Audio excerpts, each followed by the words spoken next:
Ломаем Муса. Я вас рад приветствовать. Тема сегодняшнего эфира будет трагическая дата, которая разделит чеченское мировоззрение на до и после. Э, ум, События, произошедшие после этой даты, они чудовищны своим э, выражением и циничны своим проявлением. Сегодня 11 декабря. Напомню, 11 декабря 1994 года э, Российская Федерация официально начала войну против чеченского государства. И вот в первой половине я хочу поделиться, рассказать о том, что для меня это означало, для моей семьи. Далее я бы хотел немножко разъяснить так, поверхностно, что предшествовало к тому, чтобы вот началась, вопрос, да, почему война в Чечне началась.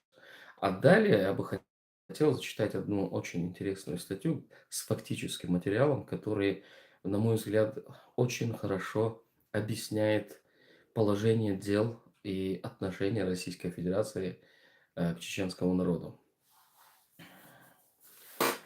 Итак, на момент 11 декабря 1994 года мне было 13 лет, и о том, что происходит вокруг, я по большому счету знал в силу того, что по телевизору крутилось, все в силу того, что я со своими родственниками оказывался на том или ином митинге, который в центре города Грозного происходил, и в силу интенсивности нанесения бомбовых ударов по окраинам города Грозного. Вот. Не сказать так, чтобы мы ощутили, что война именно началась 11 декабря. М, Есть много-много людей, которые до сих пор помнят, очень хорошо помнят эти дни и могут сказать так же, как и я, что до начала, до официального объявления войны в Чечне Россия наносила бомбовые удары по территории города Грозного. Поэтому атмосфера, конечно, она все с каждым днем накалялась и накалялась, и потихоньку начиналось такое прощание, если так можно сказать, прощание чеченского народа с обычной жизнью. Честно говоря, мы тогда не знали, что это так долго будет продолжаться. Вот прошло 31 год прошел с тех пор. А конца этому беспределу, который начался еще в 93-м, можно сказать, году, ему конца еще уже даже не видно, даже не знаем. Да, когда в 96-м году мы обрели свою независимость, казалось уже все, наступил конец не только военному противостоянию в современной истории, но и наступил конец вообще нашему общему противостоянию по всему за последние несколько веков. Вот. М, К моменту 11 декабря чеченский народ уже имел за плечами свою республику, своего президента, свою конституцию, понимание, в каком направлении должны двигаться, и четкое разъяснение того, кто нам враг, а кто нам друг. Поэтому все чеченцы, которые оказались на тот момент на территории Чеченской Республики, посчитали своим долгом защитить свою родину, невзирая на то, что вот сейчас, как бы, вот такую отсылку, если сделать, так посмотреть, да, подавляющее большинство военнослужащие украинской армии защищают свою родину, и им платят за это. Они оказываются на линии фронта в полной экипировке, с тылом, с медицинским оснащением и всем этим. Чеченский народ не мог себе такое позволить, тем более в Первую русско-чеченскую войну выйти на защиту Родины – это был долг каждого мужчины, вне зависимости от возраста. Поэтому никто даже в мыслях не допускал, что государство во главе с Джохаром Дудаевым должно платить ему, что он защищает родину. Это так, такая отсылка небольшая. Вот, поэтому каждый из нас, из чеченцев, кто тогда мог позволить себе встать на защиту своей родины, продавал корову, продавал, бычка продавал, машину продавал, золотое кольцо продавал, брал в долг или что-то в этом роде для того, чтобы приобрести хоть какое-то вооружение, обычно это только стрелковое, либо гладкоствольное, нарезное тоже на тот момент было крайне редко. И, вот.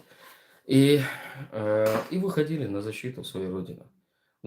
Защищали как могли, умели. Тем более был еще такой, можно сказать, такой колоссальный опыт, потому что подавляющее большинство чеченцев на момент начала Первой русско-чеченской войны прошли службу в рядах советской армии. И среди тех чеченцев, которые защищали родину, было много чеченцев, которые знали, как обращаться с оружием. И были знакомы с этой армией, советской армией. Это, по сути, советская армия была. Но тут нужно подчеркнуть такой важный момент, на мой взгляд. Больше всего с чеченцами, с этой войной были знакомы русские. Не потому, что они рвались в бой, а потому, что они знали, что их там ждет. Потому что вчерашние чеченцы — это те самые чеченцы, то есть они поставлены своим командованием перед фактом, что они должны сегодня воевать против тех самых чеченцев, которые держали их дивизию, полк, э, расположение войск в количестве 2-3 чеченцев. Именно против этих чеченцев погнали эту орду. И, соответственно, очень хорошо получила по зубам. Вот. Э, Безусловно, мировое сообщество и тогда нас предало.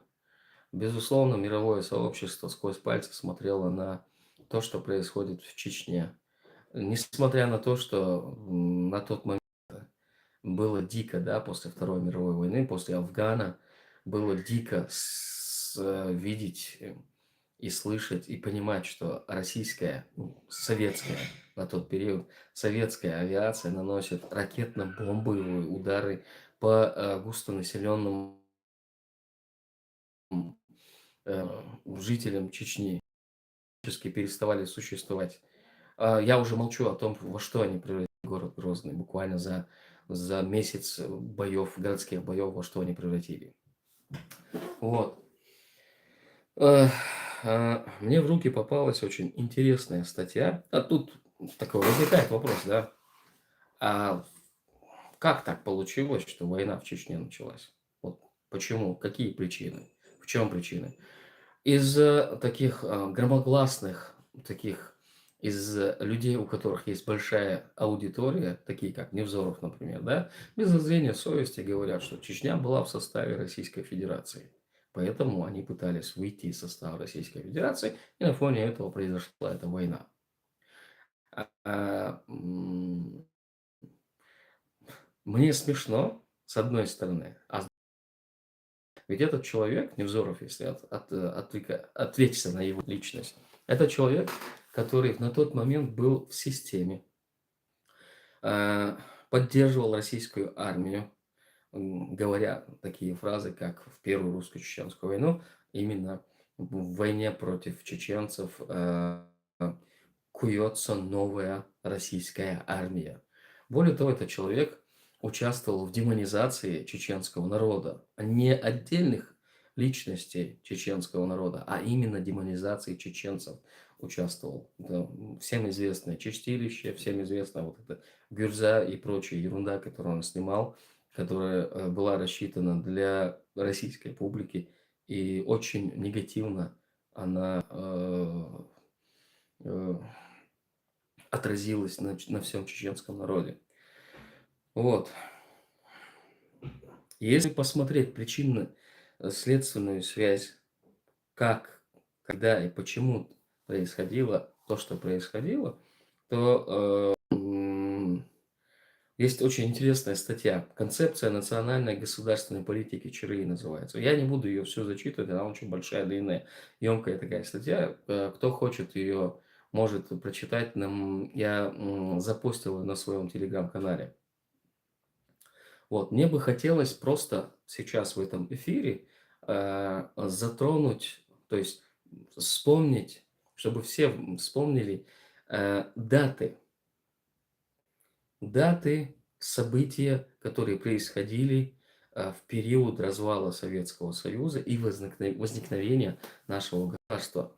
И когда, чтобы вот напрочь отпал этот вопрос, что Чечня была в составе Российской Федерации, вот чтобы вот напрочь на 100%, чтобы вот этого вопроса больше никогда никто из нас не поднимал. И если кто-то будет в нашем окружении поднимать этот вопрос, чтобы каждый из нас мог в лед сказать, что вот такое-то число, такой-то месяц, такой-то год, вот это было тогда, это было тогда, это было тогда. Вот. Ох, о. Так, сейчас одну секунду я пролистаю этот. м,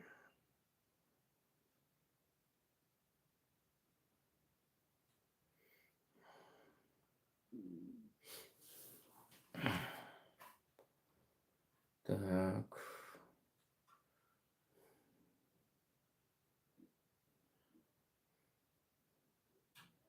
Очень интересная статья на самом деле. И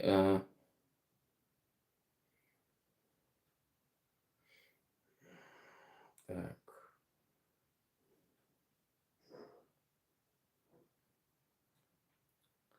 вот я вот с этого момента я начну.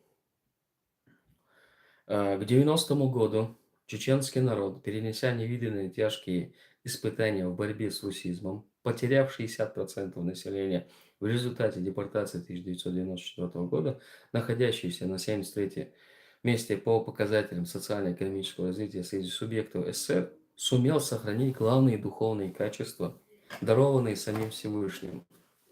И вот, с началом реформистских преобразований СССР в период перед чеченской нацией открылась реальная историческая возможность восстановления своей государственной независимости свободным волеизъявлением народа на принципах международного права и демократии.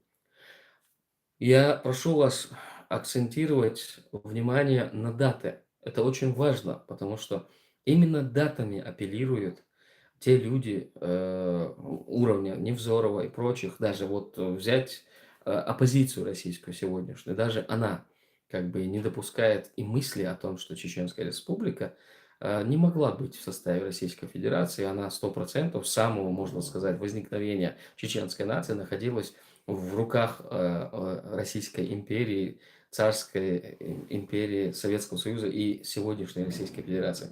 26 апреля 1990 года Верховный Совет СССР принимает закон о разграничении полномочий между СССР и субъектами Федерации.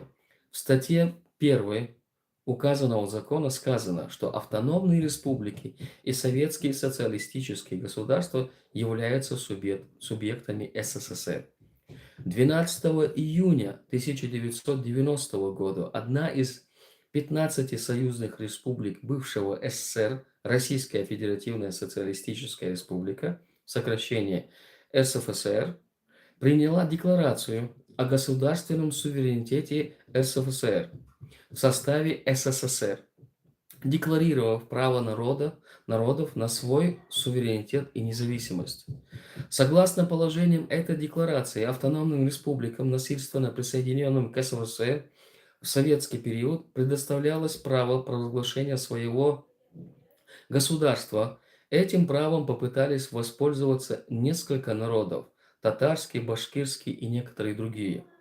23-25 ноября 1990 года на съезде Общенационального конгресса чеченского народа с участием более 1000 делегатов со всей Чечено-Ингушской республики, а также от внутрисоюзной и зарубежной диаспор, подавляющим большинством голосов была провозглашена независимость Чеченской республики.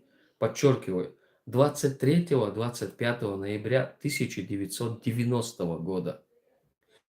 В строгом соответствии с Конституцией СССР, законом СССР от 26 апреля 1990 года о разграничении полномочий субъектов Союза СССР, Декларация РСФСР о государственном суверенитете, легитимный на тот период законодательный орган Чечено-Ингушской республики, утвержденный впоследствии Верховным Советом РСФСР, высшим российским законодательным органом того времени, 12 июня 1991 года Верховный Совет Чечено-Ингушской республики признал закон о внесении изменений и дополнений в Конституцию Чечено-Ингушской АСР, в котором Чечено-Ингушская республика юридически становится подписантом нового союзного договора, заключение которого в соответствии с итогами всесоюзного референдума планировалось на август 1992 года. 19-22 августа 1991 года военно-политическая группировка из высших эшелонов власти СССР ГКЧП совершает путч, в планах которого стали известны чудовищные факты широкомасштабных акций, подготовленных для проведения половины наиболее активной и не поддающейся психологии раба чеченской нации и провести новую депортацию его остатков в глухие регионы России для последующей ассимиляции. Эти документы и свидетельства проходили в следственных делах судебно-уголовного процесса над путчистами ГКЧП. После провала августовского путча в лагерь Ельцина переметнулись русские шовинисты и великоимперские фашисты, которые начали подготовку к реваншу через государственный переворот. Демократия в России потерпела поражение. В коридорах власти союзные органы власти СССР, попавшие в шоковое состояние, начинают утрачивать свою власть. В этих условиях, начиная с сентября 1991 года, чеченский народ в строгом соответствии с международно признанными нормами права, используя легитимные механизмы и электоратные институты исключительно на свободном волеизъявлении чеченского народа, общенациональный конгресс чеченского народа приступил к восстановлению и формированию государства Чеченской Республики Ичкерия. Вот, повторяю, с сентября 1991 года. 6 сентября 1991 года, добровольно сложив свои полномочия, Верховный Совет Чечено-Ингушской Республики на основании Декларации о независимости Чечено-Ингушской Республики от 27 ноября 1990 года и Закона о внесении изменений и дополнений в Конституцию Чечено-Ингушской АСР от 12 июня 1991 года. Общенациональный конгресс на своем третьем созыве в сентябре 1991 года 97,3% подтвердил решение Верховного Совета Чечено-Ингушской Республики и независимость Чеченской Республики. Повторяю, 97% поддержала независимость Чеченской Республики в сентябре 1991 года. На этом же заседании ОКЧН избрал законодательный орган Временный Совет из депутатов всех уровней СССР, РСФСР, ЧИР для выработки и принятия основополагающих законодательных актов. Конституция Чеченской Республики, Закон о выборах, Закон о гражданстве, Закон о деятельности президента и парламента, Закон о референдуме, Положение о Центральной избирательной комиссии. День 6 сентября принято считать праздничным днем восстановления независимости ЧИР. В этот же день чеченский народ представил братскому ингушскому народу право собственного пути развития и возможность самостоятельного государственного образования. Временным советом была проведена процедура формирования Центральной избирательной комиссии, принятие гражданства ЧР, организация проведения самих выборов. В конце сентября 1991 года становятся известны планы нового имперского режима Ельцина, направленные на очередной переворот путем временного тактического распада СССР. Это ускоряет процесс образования новых легитимных органов власти ЧР в строгом соответствии с Конституцией ЧР и волеизъявлением чеченского народа. 27 октября 1991 года под контролем 26 иностранных наблюдателей и в присутствии представителей 38 государств мира без существенных замечаний завершилась кампания по избранию высших органов представительной и исполнительной власти в новой Чеченской Республике. Чеченский народ свободным волеизъявлением, с соблюдением всех норм демократии избрал своего президента. Заметьте, 90% проголосовало и свой парламент. 72% проголосовало за новый парламент. 28 октября 1991 года юридически окончательно определилось, что первым президентом независимого государства Чеченской Республики стал генерал военно-воздушных сил СССР Джохар Дудаев. Акт результатов выборов подписан представителями государства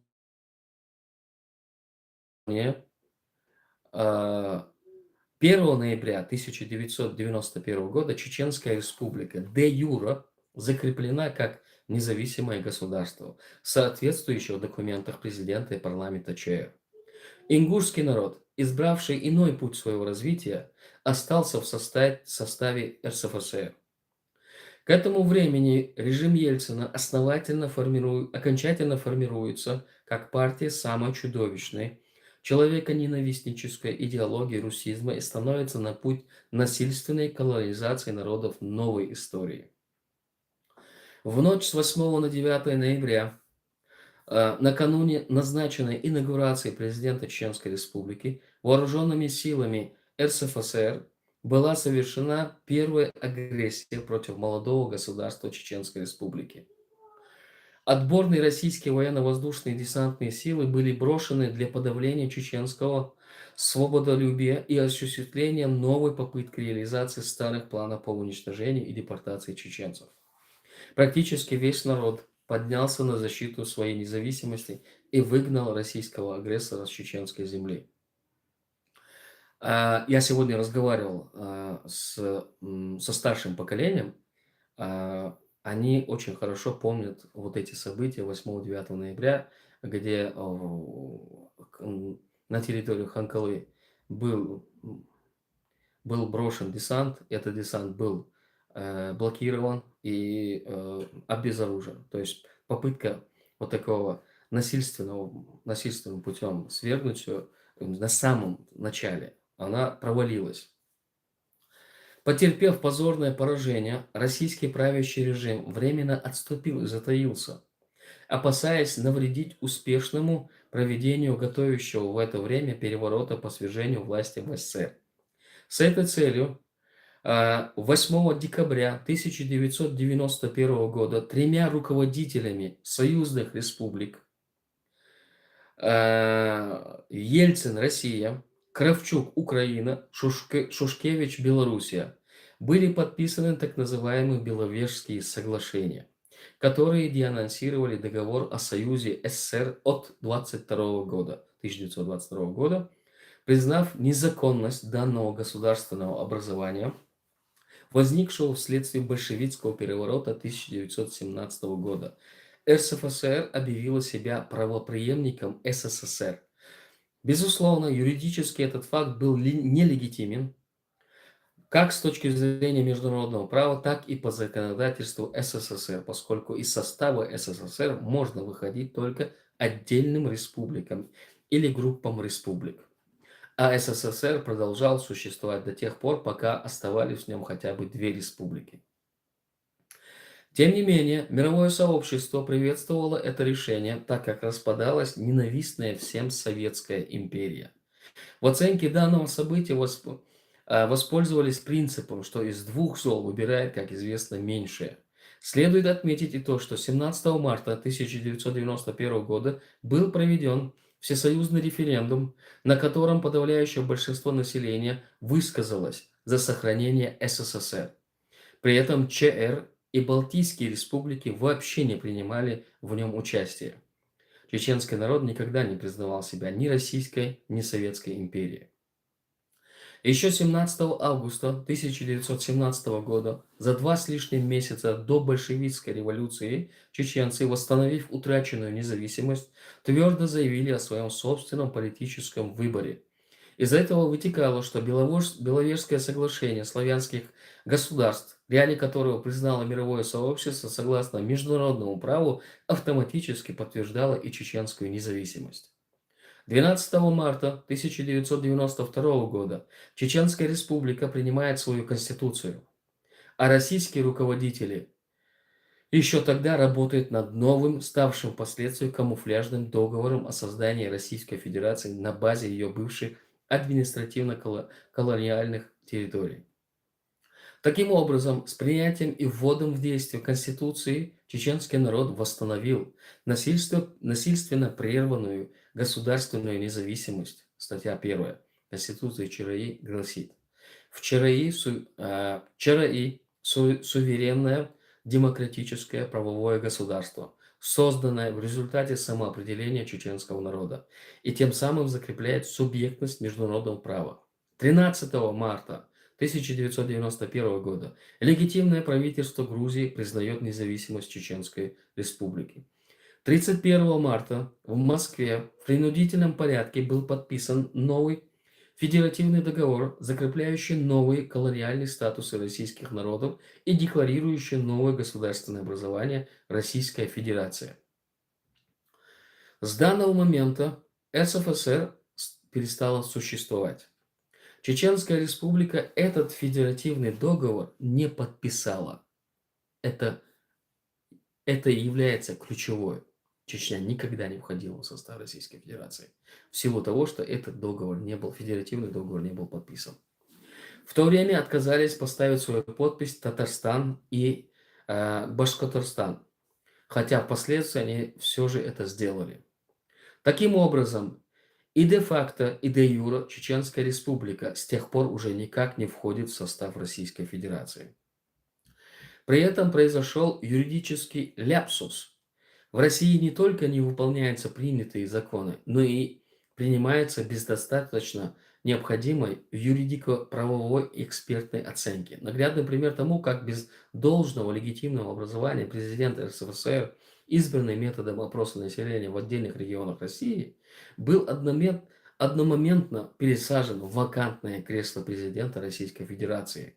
Фактически Ельцин президент упраздненного государства, и он является незаконным исполнителем обязанностей президента Российской Федерации. Трудноопровержимый факт, но для России и в России все возможно, все позволено.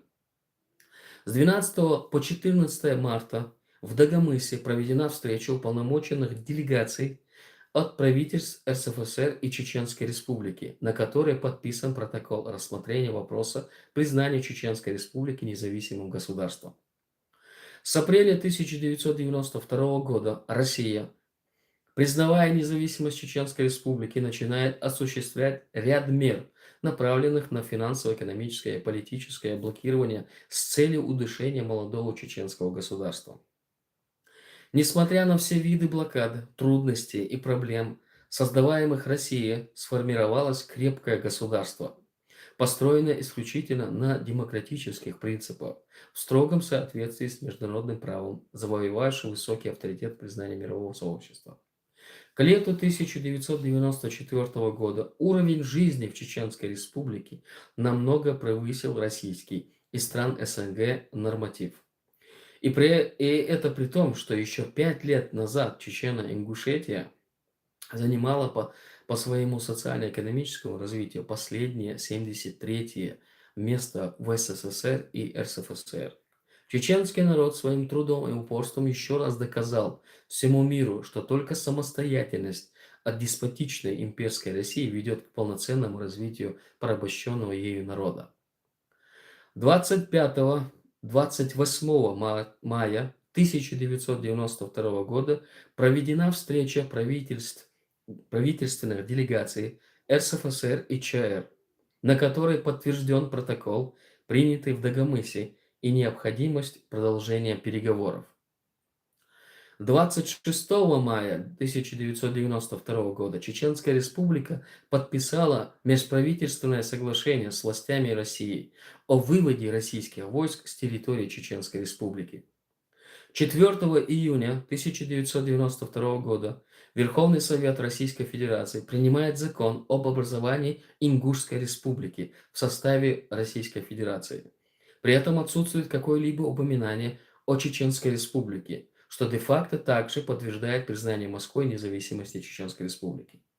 К 7 июля 1992 года российские вооруженные силы и последний имперский солдат покидает пределы Чеченской Республики. Это первая территория СССР и стран социалистического лагеря, откуда были полностью выведены российские войска, что также подтверждает признание России независимости Чеченской Республики. В октябре 1992 года Россия использовала социально инспирированный так называемый осетино-ингушский конфликт, вновь бросила вооруженные силы для совершения повторной агрессии против чеченского государства. В этой очередной бойне, организованной российским режимом, гибнут сотни мирных ингушских граждан, а 60 тысяч ингушей насильственно депортируются из Северной Осетии. Российские войска вторгаются и оккупируют часть территории Чеченской Республики. 24 сентября 1992 года первый заместитель председателя Верховного Совета СФСР Яров в городе Грозном подписывает заявление о признании протокола, принятого в Дагомысе в марте 1992 года и о необходимости подготовки проведения дальнейших переговоров.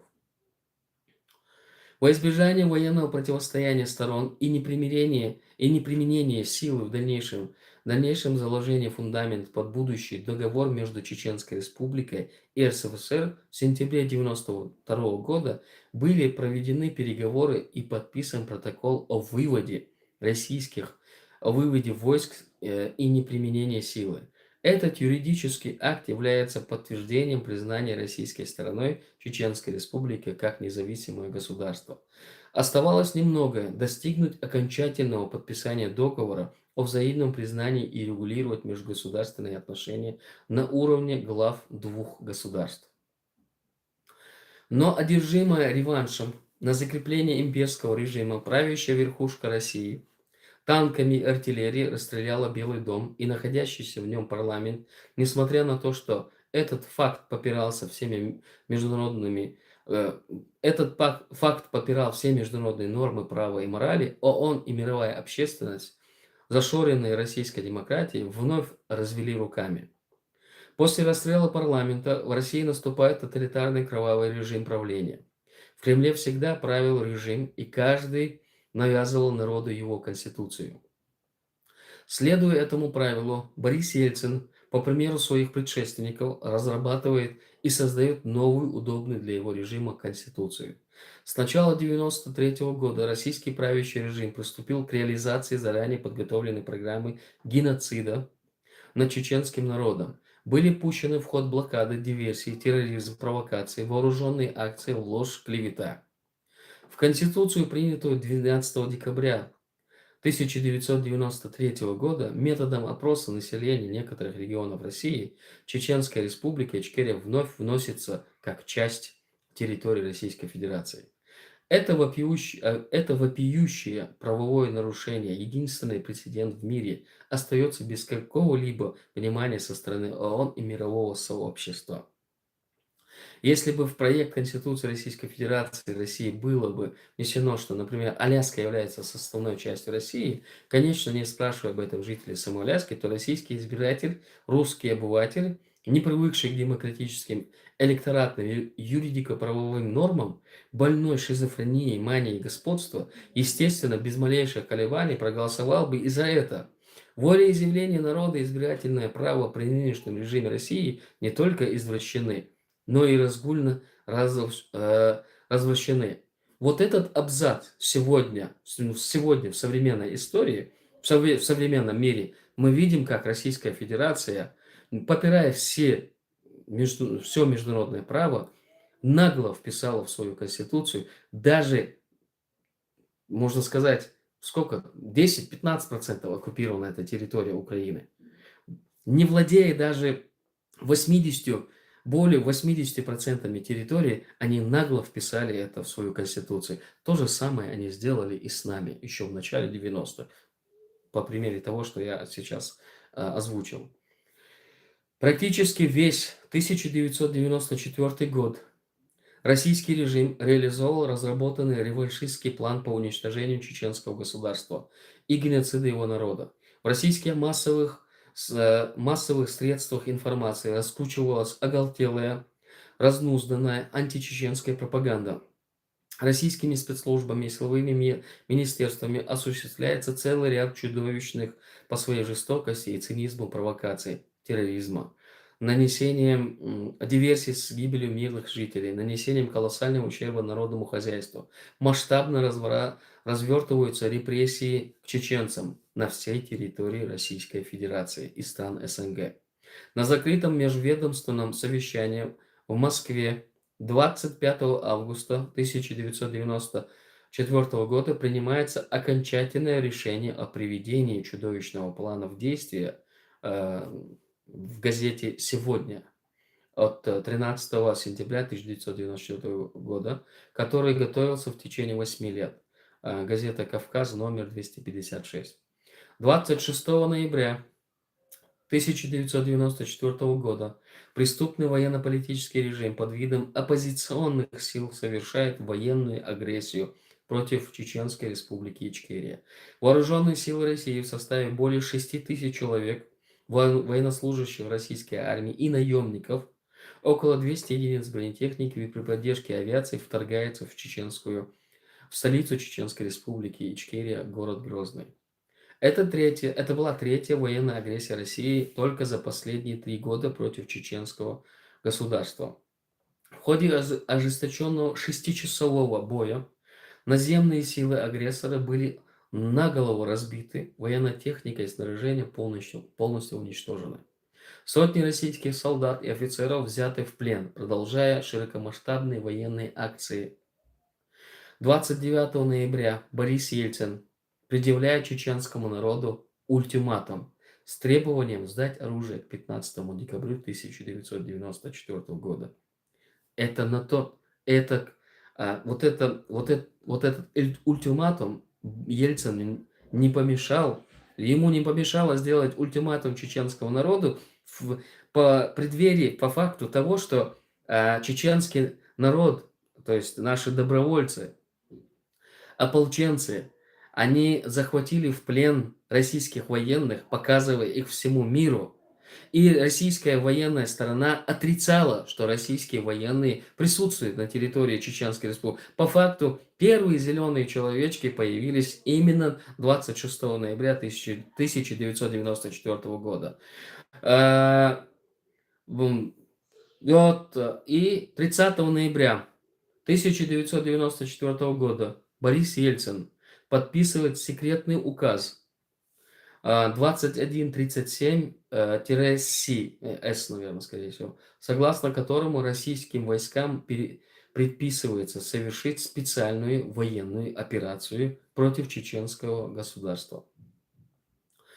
1 декабря 1994 года председатель правительства Российской Федерации Черномырдин издает секретное распоряжение 1887-Р, содержимое которое является недвусмысленной констатацией по уничтожению Чеченской Республики Ичкерия, чеченской нации и депортации остатков населения ее в российские окраины: Астраханскую, Волгоградскую, Оренбургскую, Ульяновскую, Саратовскую области.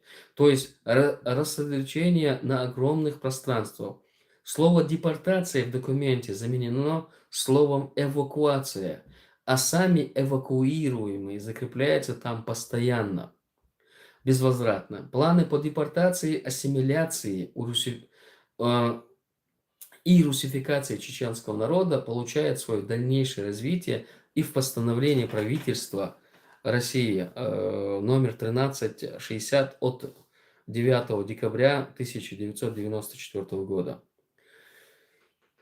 11 декабря 1994 года, несмотря на назначенные на 12 декабря мирные переговоры во Владикавказе между специально уполномоченными делегациями Чеченской Республики Ичкерия и Российской Федерации, игнорируя достигнутые соглашения, Россия осуществляет четвертую агрессию против чеченского народа. О масштабах этой войны, жертвах и разрушениях благодаря средствам зарубежной массовой информации стало известно всему миру. Чеченский народ без колебания вступил в ожесточенную борьбу с неизмеримо превосходящей силой противника и не намерен отступиться и сдаться. Вот такой кульминация вот моего рассказа подводилась, то есть статьи подводилась именно к 11 декабрю.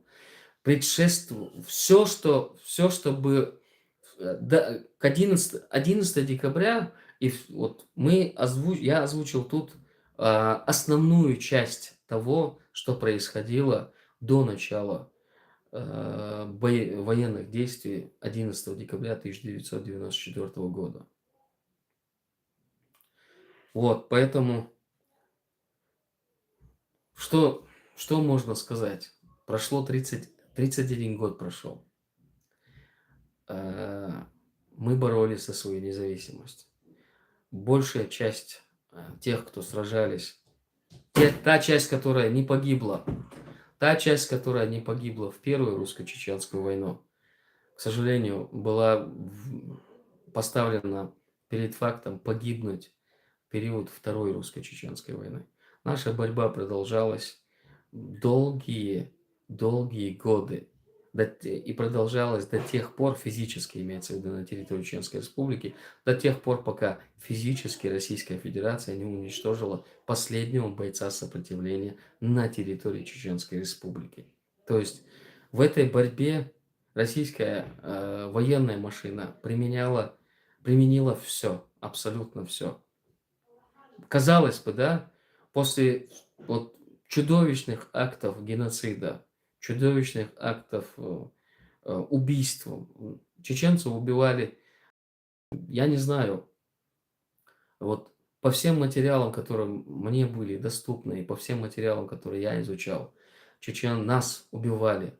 Не просто так, стреляли в нас резали, нас взрывали, нас сжигали, нас кипятили, нас убивали в жутких мучениях, в пытках, убивали родственников перед нашими глазами. Ну, есть родственники, есть чеченцы, которые видели смерть своих близких, убивали наших младенцев, убивали стариков. Все все, что возможно в этом мире совершить нечеловечное, было совершено Российской Федерацией на протяжении последних 30 лет. Казалось бы, вот после всего этого ни один чеченец не должен был даже взглянуть в сторону, с позитивной ноткой взглянуть в сторону Российской Федерации. Но тем не менее Российская Федерация смогла вычленить из нашего общества таких нелюдей, как Рамзан Кадыров и Ахмат Кадыров. Ну, я не хочу сейчас углубляться на этих персонажей.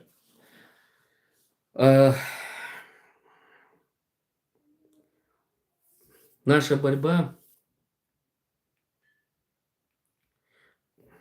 точнее, лучше будет так сказать, 11 декабря 1994 года – это дата, которая касается каждого чеченца. Нет непричастных, нет аполитичных, нет сторонних и тех чеченцев, которые считают, что они могут быть далеки от этого.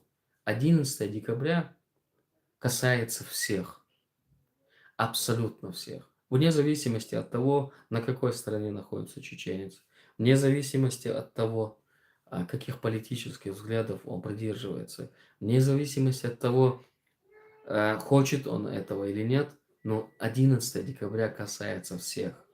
И я считаю, что 11 декабря – это отправная точка, где ты, как чеченец, для себя признаешь в конечном итоге, спустя 31 год, на чьей ты стороне.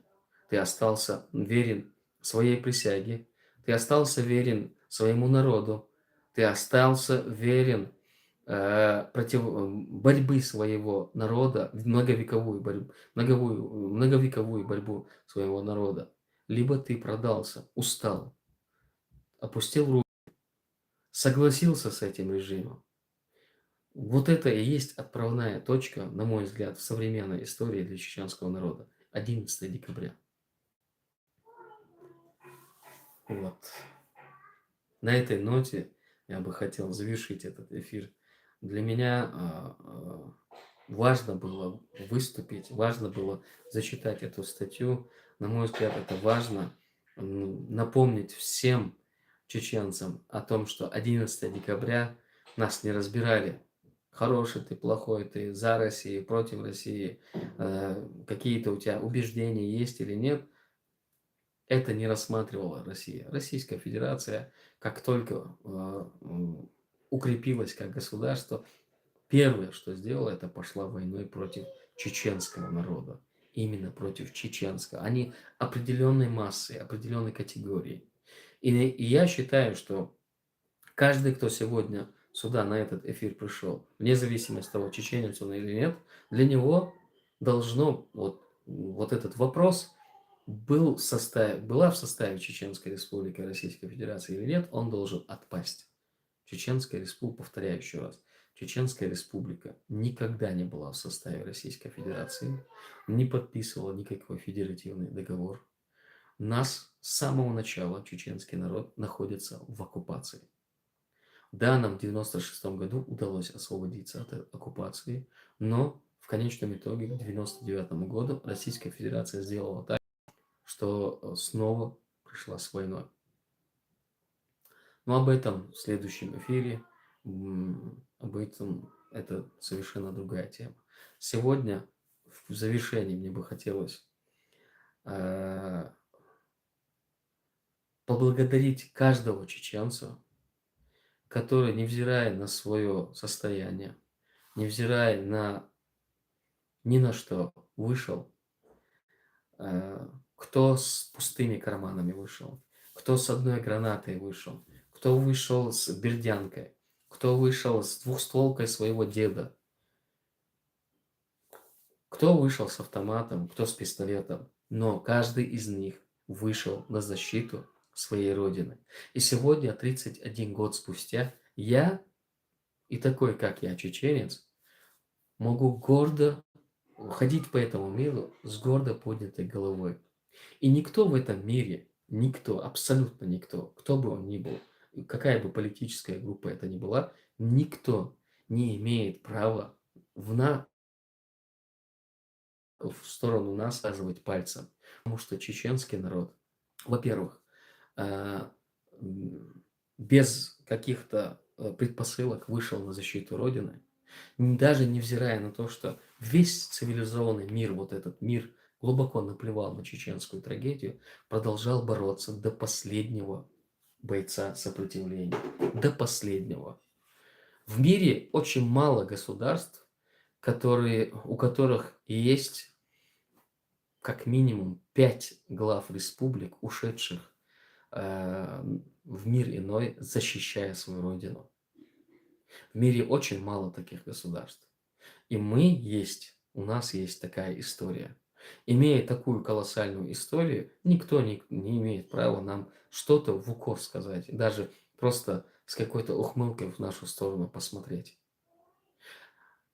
С самого начала мировое сообщество было заинтересовано в том, чтобы распавшееся образование СССР было снова собрано и не имело значения, в каком формате это будет. Но они были заинтересованы в том, чтобы они собрались. И сквозь пальцы смотрели на те преступления, которые совершает Российская Федерация на территории Чеченской Республики. Когда началась крупномасштабная война в Украине, здесь, в Хельсинки, произошел митинг, в тот же день произошел митинг. На этом митинге я сказал, война в Украине началась не в 2014 году. Война в Украине началась с бомбежек Грозного в 1994 году. Вот тогда началась война в Украине. И смотря на то, как развиваются сегодня события в этом мире, имеется в виду, вот, я могу даже, можно будет перефразировать, что мировая война, Третья мировая, началась с бомбежек Грозного.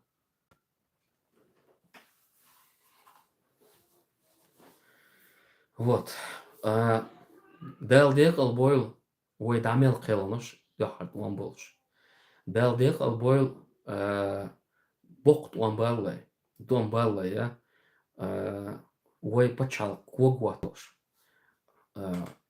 Антигосударственный элемент шан дөхал. Дөхал ула тоша. Дақылған берша, дәл декал бойл. Пусть Всевышний примет шагаду каждого чеченца, который до начала войны, до начала Первой войны стоял на защите нашего государства, когда оно только сформировалось, и стоял у истоков нашего государства, не давал всяким бандитам типа Лабазанова, Авторханова и прочих, не давал им возможности разобрать на атомы наше государство и в конечном итоге превратить нас в каких-то Иванов, не помнящих родства. Процесс русификации, который сегодня активно насаждается и активно идет на территории Чеченской Республики, затормозился на 30 лет благодаря каждому из этих воинов, которые в защиту нашей Родины после 11 декабря и до 11 декабря. Аллах сидольшу дала лаққар елсмани фирдоус елсмани лойшон дохар там ямел хилаш дохар почал даутошсон отсон гонда отсон юка отс мелдол чуман юка литтенбеш дал угур лаққар елсмани лойшон шуца хилля тагана сохоқ қақирватер нохчи муат бийц этто болш со нохчи ваэл со санвега шубаандолша шу унхи хилар баандолш шуга дюнал качер баандол шуга иман качер баандолша нохчи қом пачалка веттер нохчи амма дол дунья весь мир знает чеченцев, весь мир знает про чеченскую борьбу. Весь мир знает, что она творила и что творит Российская Федерация на территории Чеченской Республики и с чеченцами.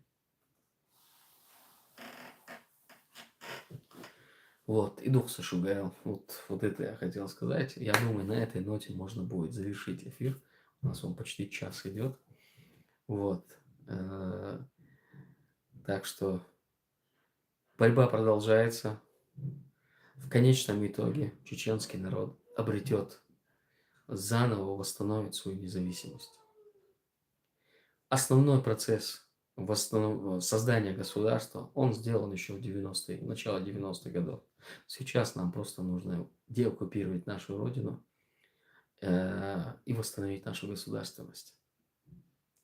Дэл алштой нохчукам, дэл алштой нохчук онхи, ичкери огло, ичкери аугеттен, ичкери давотто, что так ахегам. Дэл алштой решил задел. Все, ассаламу алейкум, я завершаю свой эфир.